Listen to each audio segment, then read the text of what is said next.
Hello दोस्तों, मैं आया हूँ यहाँ पे ब्रिज पे और इसके नीचे मूसे नदी बहती है। और मैं आया था आप लोगों को दिखाने। यहाँ पे देखिए हमारे पीछे यहाँ पे बहुत सारे कबूतर हैं।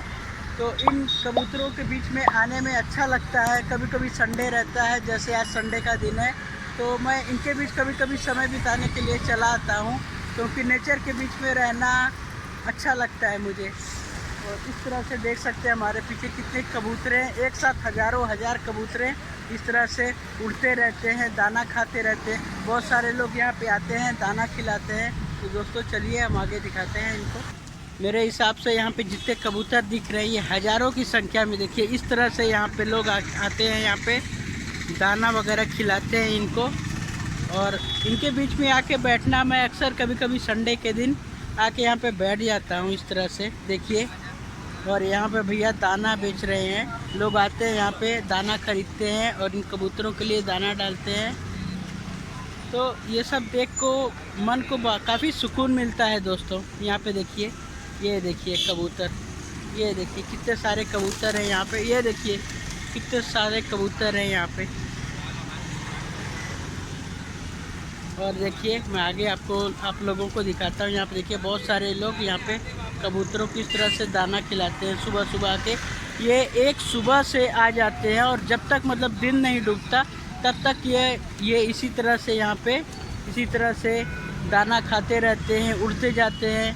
हज़ारों कबूतर आके बैठते हैं और हज़ारों कबूतर उड़ जाते हैं। और देखिए यहाँ पे ये भैया लोग भी इस तरह से फ़ोटोग्राफी कर रहे हैं। और ये देखिए काफ़ी कबूतर उड़े ना। और यहाँ पे देखिए ये भैया इस तरह से दाना यहाँ पे बेच रहे थे। और अभी एक अंकल बैठे हुए थे यहाँ पे, आके शांति से बैठे हुए थे। मैं भी यहीं पे पास में ही आके बैठा था, तो अंकल मुझे मिले। मैं भी अंकल को देखा शांति से बैठे हुए हैं, तो मैं अंकल के पास गया। फिर अंकल से मैंने काफ़ी कुछ बातें की। मैं इस वीडियो में आपको दिखाऊँगा मैंने अंकल से क्या क्या बातें की। ये दोस्तों, मैं और अंकल साथ में चाय पी रहे हैं, यहाँ पे हम लोग बैठे हुए हैं। और ऐसे ही मैं आया था यहाँ पे कबूतरों को देखने के लिए, कबूतरों के बीच बैठने के लिए। तो पास में ही अंकल बैठे थे और अंकल यहाँ पे हम लोग बैठ के बातें कर रहे थे। और अंकल मिल गए और हम लोग इस तरह से चाय का आनंद ले रहे हैं। और अंकल बहुत सारी अपने लाइफ के जो एक्सपीरियंसेस हैं वो मुझे अंकल बता रहे हैं। इसको मैं आप लोगों को दिखाने का प्रयास कर रहा हूँ। आप मान लो, हाँ आप ये तारक मेहता का नाटक देखते हैं ना जी। अगर मेरे साथ ही कोई तारक मेहता करता हो तो मेरे कोई दिक्कत नहीं है कि मेरे कारण कोई हंसा। हाँ भाई मेरे कारण कोई हंसा। मेरे कहने का मतलब क्या है, एक भी दाने का और एक भी पैसे का और एक भी मिनट का सही प्रयोग करें तो कहीं भी गरीबी नहीं आएगी। ऑब्वियसली। क्यों नहीं आएगी? कि उसको ये तो नहीं रहेगा भाई एक पैसा कहाँ जा रहा है। अब जो देखते हुए है नहीं है तो इसलिए लोग परेशान रहते हैं। और परेशानी कारण उनके कर्म है। हाँ कोई बाबा कोई महाराज किसी को कुछ नहीं दे सकता। अगर मेरे पास 10 रुपये भी नहीं है और मैं किसी बच्चे को कह दूँ बेटा तो लाख रुपये हो, वो होगा कहाँ से?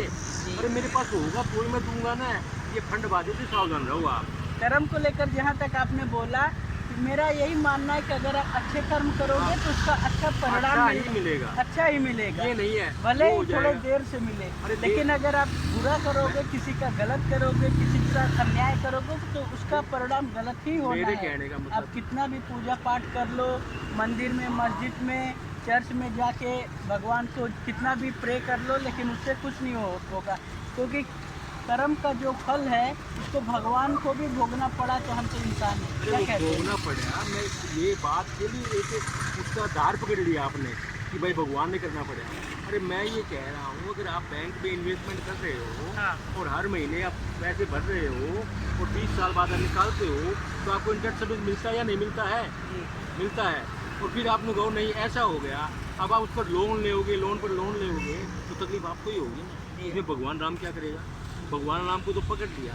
आप मुझे चलो ना, भगवान राम के सिद्धांत को चल के दिखाओ, बाप का काम मान के दिखाओ। भाई ऐसे है क्या? भरत जैसे आज के दिन नहीं है ना, वो क्यों नहीं है कि वो फल राम का सहारा लेते हैं। वो क्यों लेते हैं? मजबूरी में। भाई कैसा कोई पड़ गया, वो भगवान की यही मर्जी क्यों नहीं थी, ये लेकर सिर का आगे पड़ा था। मेरे कहने का मतलब है भावना अच्छी रखो। आप खुद अच्छे कर्म मत करो, लेकिन अंदर से भावना अच्छी रखो, सोल्ड रखो, आपकी विजय हो। तो दोस्तों, अंकल से आज मैंने अंकल से बहुत सारी यहाँ पे बैठे बात कर रहा था और अंकल मुझे बहुत सारी अच्छी अच्छी बातें बताए। आप भी अपने लाइफ में इम्प्लीमेंट कर सकते हैं। मुझे भी आप आज काफ़ी कुछ सीखने को मिला अंकल से। भाई जैसा करोगे वैसा भरोगे, नियम है संसार का। That's all right. Okay, thank you. तो दोस्तों देखिए इधर का कुछ दृश्य इस तरह से, देखिए कितने सुंदर लग रहे हैं दोस्तों। देखिए, और देखिए यहाँ पे कुछ इस तरह से फोटोग्राफी हो रही है और आगे चलते हैं, हम आपको दिखाते हैं। ओके, ये देखिए सारे कबूतर इस तरह से उड़ रहे हैं। ये सब नज़ारा लोगों को देखने को नहीं मिलता है। यही सब देखने के लिए मैं इधर चला जाता हूँ, क्योंकि मेरे मन को काफ़ी सुकून मिलता है नेचर के बीच में रहना।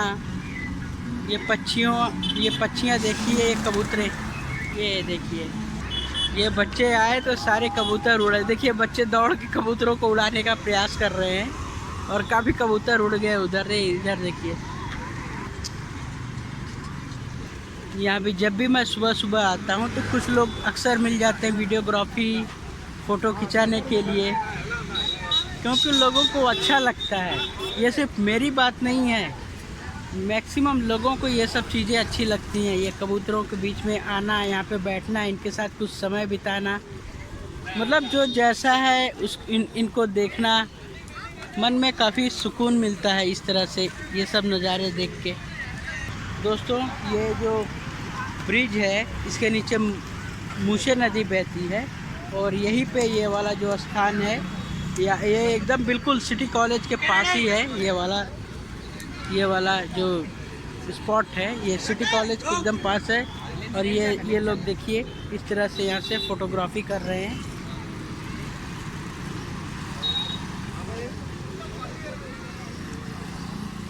दोस्तों ये ब्लॉग आपको कैसा लगा, आप अपने कमेंट के माध्यम से ज़रूर बताइएगा। और आप लोग बताइए कि आप लोगों को नेचर के साथ समय बिताना कैसा लगता है। मुझे तो बहुत अच्छा लगता है। और आप अपने एक्सपीरियंसेस को बताइए, कभी आपने इस तरह से समय बिताए हो तो